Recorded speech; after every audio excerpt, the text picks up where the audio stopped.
Katra Latvijas ģimene gadā vidēji rada tik daudz atkritumu, cik sver viņu vieglā automašīna.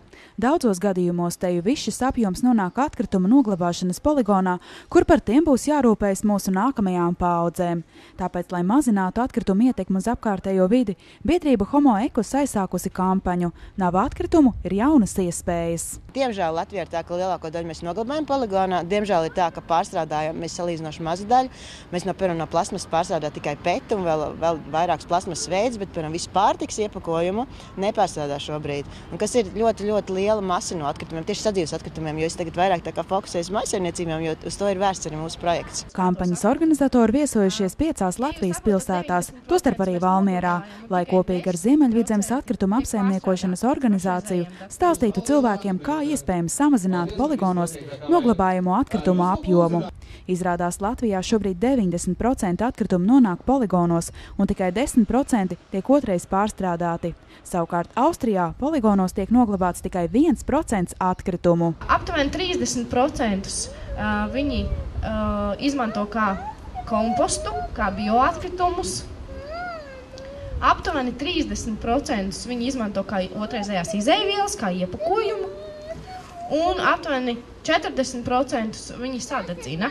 Tas ir arī tāds kā atkritumu izmantošanas veids enerģijas iegūšanai. Tas nozīmē, ka mums vēl ejams ļoti tāls ceļš, lai samazinātu poligonos noglabājamo atkritumu apjomu. Tāpēc organizācija Homo Ecos aicina sekot daudzviet pasaulē zināmam zero waste konceptam. Tulkojot latviski, nozīmē zero kā nulle, un waste ir ar divām nozīmēm, gan kā atkritumu, gan arī kā izšķiešana. Un tā kā latviski tik skaisti nesanāk, tad mēs atstājam anglisko variantu un visur skaidrojam. Un te jūs redzat tādus 5 punktiņi, un tas ir 5 tēmas, ko mēs esam paņēmuši. Ir pārveido, tad ir šķiro, ir lieto vēlreiz, ir samazini. Lai to īstenotu, nepieciešams ļauties fantāzijai un atklāsies daudz un dažādas iespējas, kā no reiz izmantotiem materiāliem pagatavot jaunas lietas. Izrādās, no konzervi buņģes, kurā bijuši marinēti tomāti, saujiņas, naglu un koka kluča, var pagatavot lielisku mūzikas instrumentu. Pavisam normāli spēlējams instruments, kuram, ja ir pamatzināšanas jebkurā stīgu instrumentu spēlē, tad arī ar šito varēs tikt galā.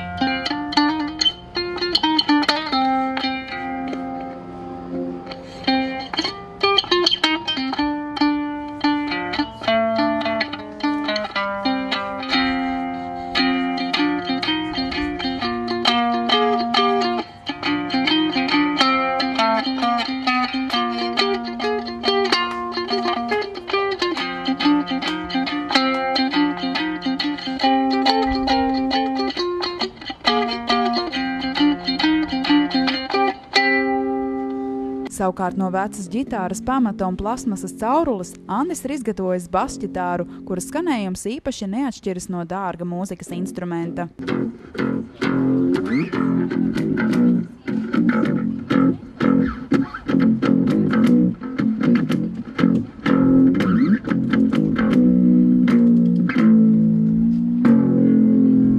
Ideja tapa pavisam vienkārši, gribējās uz ielām vecrīgā spēlē, bet negribējās spēlēt ar ierastajiem instrumentiem, tādiem kā ģitāra un pa lielam, ģitāra.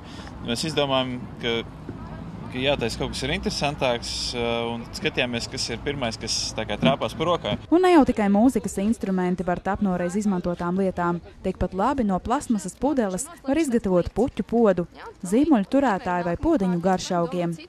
Savukārt no parasta plasmasas maisiņa iespējams pagatavot dambreti, kuru vienmēr ērti paņemt līdzi. No kā tā dambrete būs tev?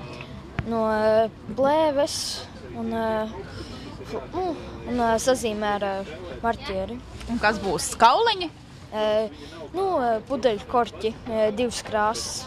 Lai vienkāršā un saprotamā veidā cilvēkiem stāstītu, ko iespējams darīt, lai pasaulē būtu pēc iespējas mazāk atkritumu, organizācija internetā izveidojusi blogu www.bezatkritumiem.lv, kur ik viens var atrast radošas idejas, kā dažādas izeivielas izmantot otrais, lai tās nebūtu jānoglabā atkritumu poligonā.